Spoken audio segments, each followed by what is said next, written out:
এই কোরআনের চাইতে দামি আর কোন কিতাব নাজিল করলে তুমি নামাজ পড়তা? এর চাইতে উত্তম এত কতবার বললে? আল্লাহর নবী সাল্লাল্লাহু আলাইহি সাল্লাম, আল্লাহর কসম বন্ধু, উম্মতের আমল নামা নবীজি সাল্লাল্লাহু আলাইহি সাল্লাম হাসরের ময়দানে দেখবে। নবীজির সামনে আমল নামা নবী হাতে নিবে, দেখবে। যখন আমল নামা হাতে নিয়ে দেখবে নবী, পৃষ্ঠার পর পৃষ্ঠা ফজরের নামাজ নাই, 5 ওয়াক্ত নামাজ নাই, হালাল রিজিক বলতে কিছু নাই, 30 বছর সুদের টাকা, ঘুষের টাকা, কিস্তির টাকা, 30 বছর ধরে নাচ গান, নাটক, সিনেমা, ঘরে টেলিভিশন, বাজারে টেলিভিশন, স্ত্রী বেপর্দা, ছেলেটা নামাজ পড়ে না, মেয়েটা পর্দা করে না, নিজে বিড়ি সিগারেটের মধ্যে আসক্ত, কারো নামাজ নাই, বন্দিগি নাই, কোরআনের তিলাওয়াত নাই। এই আমল নামা দেখে আল্লাহর কসম নবী জিজ্ঞাসা করবে, উম্মত এত বড় বেইজ্জতি তুই আমারে কেমনে করলি? উম্মত আমার সামনে এটা তুই কি দিলি? তুমি কি জানো উম্মত, আমি 23টা বছর টানা তোর জন্য কেঁদেছিলাম উম্মত। আমি এমন কাঁদা কাঁদছি রে উম্মত তোদের জন্য, এশার নামাজের পরে দাঁড়াইছি, ফজরের আজান পর্যন্ত আমি আমার মালিকের কাছে তোদের জন্য, উম্মতের জন্য চোখের পানি ফেলে কাঁদছিলাম। আমার এত চোখের পানি তোর দিল গলাইতে পারলো না। আমি তায়েফের পাথরের আঘাতে আমার পিঠটা চালনির মতো ছিদ্র ছিদ্র হয়ে গেছে রক্তে।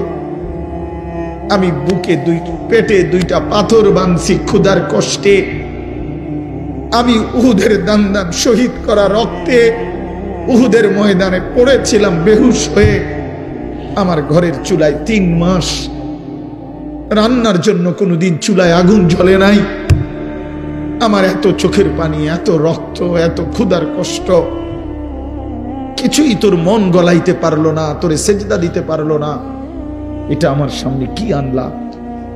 আমি এই আমল নামা নিয়ে আল্লাহর সামনে কেমনে দাঁড়াবো? আমি কেমনে বলবো আমার মালিকের কাছে আমি কি সুপারিশ করব? আমি কেমনে বলবো রব্বুল আলামিন এটা আমার শ্রেষ্ঠ নবীর শ্রেষ্ঠ উম্মতের আমল নামা? বল ভাই আমার, তুমিই বলো, তুমিই বলো।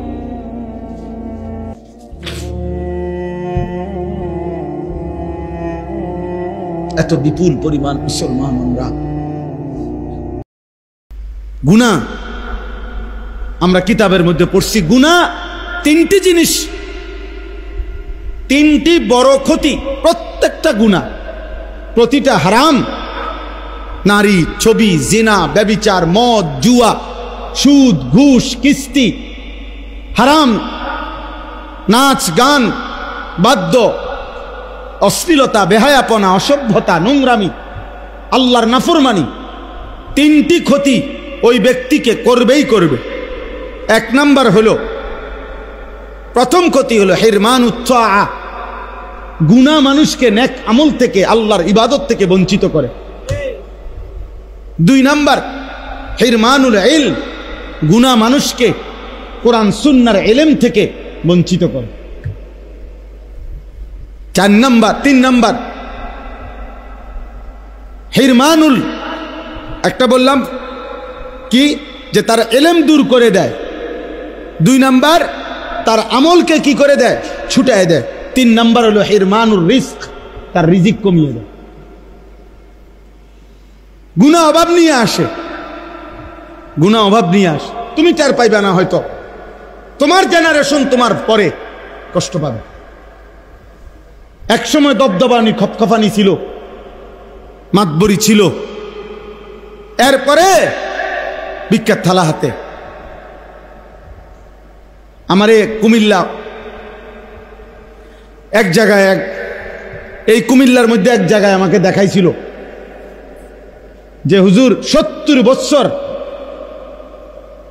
এই বাড়ির সামনে দিয়া, বিশাল বড় বাড়ি, কয় যে 70 বছর কমপক্ষে এই বাড়ির সামনে দিয়ে কেউ যাইতে হলে জুতা খুলে যাইতে হইতো, জুতা পায়ে দিয়ে যাওয়ার সাহস ছিল না।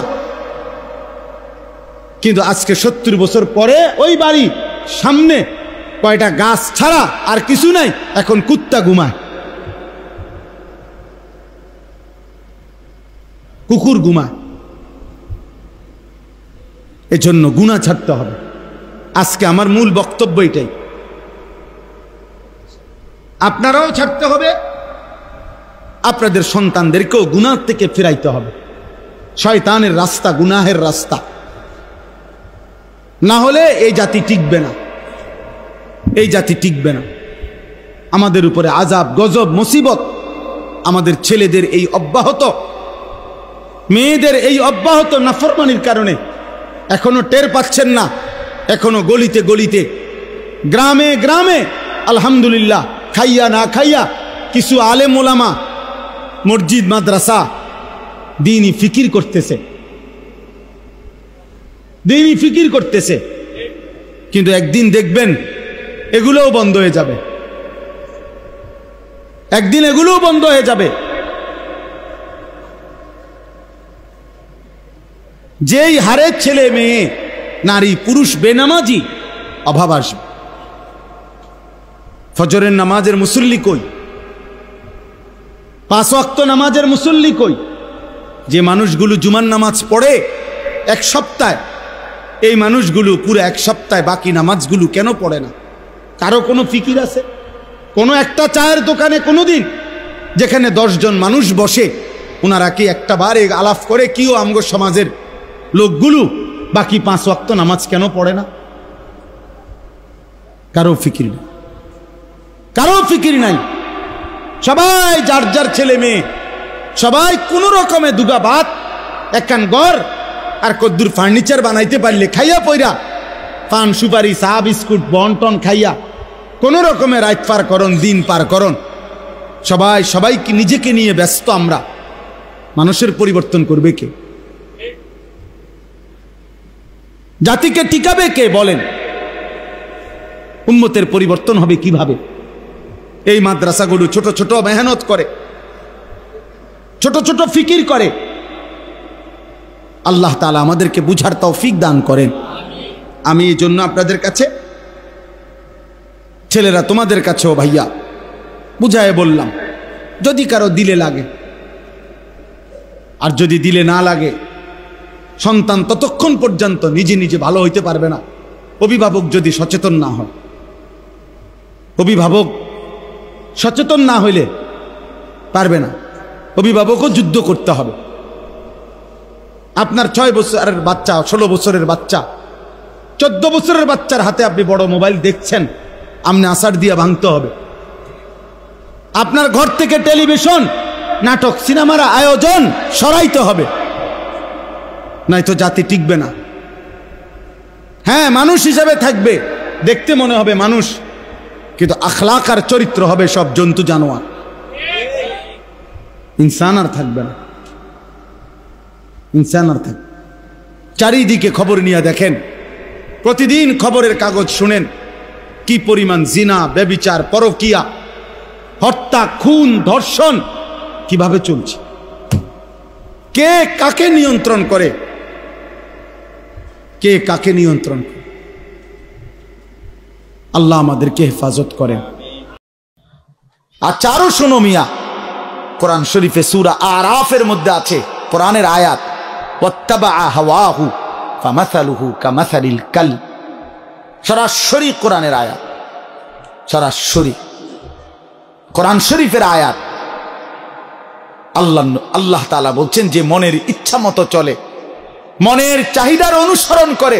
আমার মনে যা চায়, কেন নামাজ পড়ো না? তোমার মন চাইছে দেখে। আর কি কারণ? তোমার মন চাইছে তুমি পড়ো না কেন? সারাদিন নারী দেখো, ছবি দেখো, তোমার মন চাইছে, এই তো না, আর কি তো কিছু না। কেন পেশাব করে পায়খানার পরে ঢিলা কুলুক, টয়লেট পেপার, পাক নাফাকের কোনো পার্থক্য বুঝো না কেন? কারণ তোমার মন চাইছে, মন চাইছে। রাতের বাইজা গেছে 3টা, তুমি ঘুমাও না। দিনের বাইজা গেছে 10টা, তুমি ঘুম থেকে ওঠো না, কারণ তোমার ইচ্ছা, তোমার মনে যা চাইছে তা। আল্লাহর কসম বাপ, আমার কথায় রাগ করো না। আল্লাহ তাআলা কোরআনে বলছে, এরকম মনের ইচ্ছার যে অনুসরণ করে, মনের যা চায় তাই করে, আল্লাহ বলছে তার উদাহরণ হলো কামাসালিল কালব, কুত্তার মতো কুত্তার মতো কুত্তার মতো কুত্তার মতো কুত্তার মতো। এই নামাজি বেনামাজি বেহায়া, মনে রাখিস তোর জিন্দিগি কুত্তার জিন্দিগি। তোদের যাদের কপালে সেজদা নাই, তোমাদের জীবন কুত্তার জীবন, মনে রাখো, কুকুরের জীবন এটা। কামাসালিল কালব, কই হারুন কই কও, কামাসালিল কালব, কালব অর্থ কি কও বলো। এরা তো সব আমার ছাত্র, হারুন, এই যে রবি, বলো। কামাসালিল কালব, কুকুরের মতো আল্লাহ বলছে কোরআন। এ তো কোনো ব্যাখ্যার কিছু নাই যে এক হুজুর কইছে এটা, আরেক হুজুর কইছে এটা, এরূপ কথা বোঝেন নাই আমনে। এটা ব্যাখ্যার কিছু আছে এখানে? এটা তো স্বাভাবিক বাংলা, সোজা বাংলা। কামাসালিল কালব, কুকুরের মতো। ওই জিন্দিগি কুত্তার জিন্দিগি, যে জিন্দিগি নাফরমানের জিন্দিগি, নাফরমানের জীবন। এজন্য দোস্ত রহম করো নিজের উপরে। আমার চিৎকার চেঁচামেচির একটাই মাকসাদ, সারাটা বছর আমি চিল্লাই, এই এক কথার ফেরি করি, তুমি তোমারে কদর করো,